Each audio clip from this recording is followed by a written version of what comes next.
Hello everyone and welcome back to my channel. I'm super happy that you're here. It is the end of another month and that means I'm going to talk about the products I used up last month and if I would repurchase them or not. I have no idea if people actually like these videos. I feel like sometimes they do well, sometimes they don't, but I like talking about what I used up because I think it's good to actually use up the stuff that you have, and also I just like to talk, so that's what we're going to do today. So if you're new here, I track it on Google Sheets and I divide it up by the month just to make it easier for me. And this past month I used up hardly anything, number one, which is great. This will be over and done in like 5 minutes, hopefully. I track on a spreadsheet so then I don't have to keep all these products like in a corner of my room. I know it's probably easier to like actually, it is so much easier to just hold up the product to the camera instead of having to edit in a photo or whatever. For my sanity of keeping my space as relatively clean as possible, it's easier this way for me. And this way I can keep track of everything that I've used up and my thoughts on it, as well as pricing. So that's why I keep tracking it in a spreadsheet instead of the products themselves. So it's also been helpful for things that I purchase on repeat. So like some skincare products that I will purchase on repeat. How often are they like? How long are they lasting? Often do I have to repurchase them? And then that gives me a good idea of, okay, consistently this is running out every 2-3 months, so I need to make sure that I'm setting aside some money to be able to go get that every 2 to 3 months. Or if this is running out really frequently and it's just like costing a lot of money, is there something else I can find that might last longer or that's cheaper and does pretty much the same thing, that I'm not spending too much money? You know what I mean? You know what I mean. So let's just jump right into it. So in makeup, I don't really know if this counts as makeup. It's technically a lip balm, but it's the Made by Mitchell Frost, I think, Intense Lip Balm. It was in the Inside Scoop flavor, so it tasted like vanilla ice cream. It was a great taste and scent, but it was really not great for my lips. I found that it dried, the more I used it, it dried them out more. Like I would use it at night and I'd wake up, my lips would kind of be peeling, and don't love that. But I just felt like it wasn't ever hydrating. I felt like it was just kind of like a layer of goop on top of my lips without ever actually moisturizing them. And I didn't love that. And I just don't think it was worth it. It wasn't worth it. That's the plain simple truth. And I love Made by Mitchell, but that was just one of those things that just didn't work for me. But again, you have to buy it online, you have to buy it from overseas. Although I think that's changed with him being sold at Ulta now. But you know, you can't just like try it in store and feel it and see if you'd actually like it. So, you know, you run the risk there, and that's okay. I also used up a Being Frenshe Lip Wellness Lip Balm in the Moon Milk scent, or flavor, whatever it is. Love Moon Milk. That's my favorite. I don't know my thoughts on this one. I liked the tint of it and it felt very hydrating, but it also leaks a lot. Like if you leave it laying on its side, it leaks everywhere, much like this Summer Fridays lip balm. But it reminded me of that because I hated just like how much it leaked. Like that was so frustrating and annoying, but it was nice. Like it's nice and hydrating and I like the tint that it gives. I just don't know if it's worth it. So I don't know.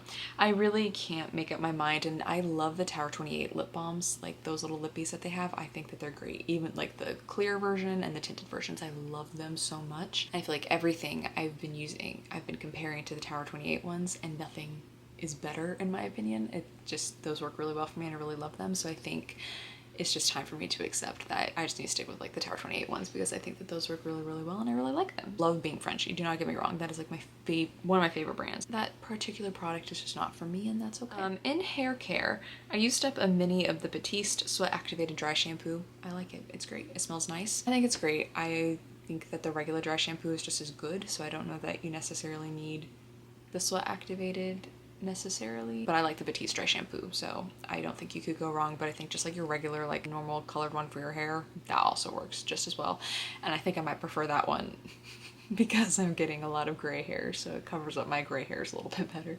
So it's fine, and I would get it again. Like if that's the only one I could find, yeah, I'd absolutely grab it. I think it's also a great mini to just try out, so I have no problems with it. But the tinted one just covers my gray hairs better. In skincare, I used up the Mighty Patches Invisible Plus. So I got a 3-pack at Costco. It came with 2 of like your overnight ones and then 1 of your daytime one. Great for days I'm not wearing makeup and I'm just staying at home that day and I'm not going out. I've worn them going out before, I just don't like to. I think that they work great for that, you know, just to have it during the day of like it's a particularly bad pimple, slap it on and it'll start going away a little bit quicker. So I have no problems with it. I really like it. I love that Costco selling the 3-pack because it makes it much more stomachable, because the Mighty Patches are the only ones that I think work for my skin, and they're expensive. So being able to have something in like a 3-pack so you get a lot, but then also it's just cheaper. I prefer that. And on body care, I used up an EOS Shea Butter Cashmere Body Wash in the Fresh and Cozy scent. I loved it. It smelled so delightful. I felt like my skin was really soft after I used it. I have no notes. I have no complaints. I think it's great. I genuinely really liked it. I wasn't sure that I was going to, just like as much as I did, you know, like sometimes body wash is just body wash. It doesn't really matter what you get. It's like the same thing, but like I really thought it was fantastic. I have every intention of buying another one. My notes say it smells delightful. It's not too potent. Oh, yes, yes, yes. I didn't necessarily like the cap. That's my note. I didn't love the cap on the product. It was just really difficult to open, even if like you're not just like in the shower trying to like pop it open. So I thought that was frustrating. But other than that, I think it's great. And then I used up a L'Occitane. It's like their almond hand and nail care lotion. I got it for Christmas last year, so the fact that it lasted this long, fantastic. But for all of the hype that that brand gets, I expected it to be life-changing, and it just wasn't. I think that being Frenshe works just as well, if not better. And frankly, I prefer being Frenshe over L'Occitane. I think that it just works better, and I think it feels better, and I think the scents are better. It's like a better bang for your buck. Like I think L'Occitane is so expensive, and for what? Didn't love it. I got like a gift set last year from L'Occitane of the lotion. I think it was a lotion, body wash, and then a perfume. I think it was like all in one set, and it was like super affordable for L'Occitane. And I didn't like any of it, honestly. Like I liked the perfume, don't get me wrong, but it wasn't lasting. It did not last nearly as long as I expected it to for being such an expensive brand. And then the lotion was fine, but the bottles were so frustrating to use that I was just like, I kind of hate using these because it's so difficult to get all the product out. And it was just fine, but it wasn't life-changing, and it wasn't anything where I was like, oh my gosh, like this is the holy grail, like I have to get this again. Like if I could find it on sale, sure. I'd rather just go being Frenshe. I think it's much better than L'Occitane. So that's my thought on that. I just kind of thought it was a little disappointing, given all the hype that people seem to give it, that like it's just this amazing brand, and I just didn't really think it was. But what can you do? So those were all the products that I used up this month. Very quick, very short and sweet. Last month I think I used over like 20, and so the fact that this month it was like 5 or 6 was pretty good, I'd say, for anyone watching that just wanted a short and quick video. Thank you for watching. Thanks for sticking around. I'd love to know some of the products that you've used up this past month, some of your products you use on repeat all the time that like you're just constantly repurchasing. Do you track your product empties, or do you just kind of throw them away and don't think about it beyond that? I'd love to know.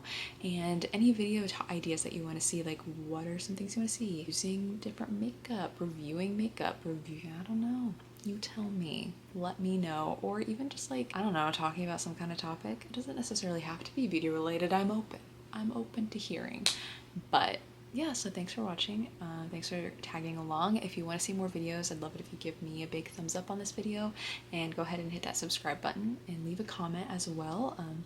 Just, you know, join this little community. But thank you so much for watching today's video, and I'll see you the next one. Bye for now.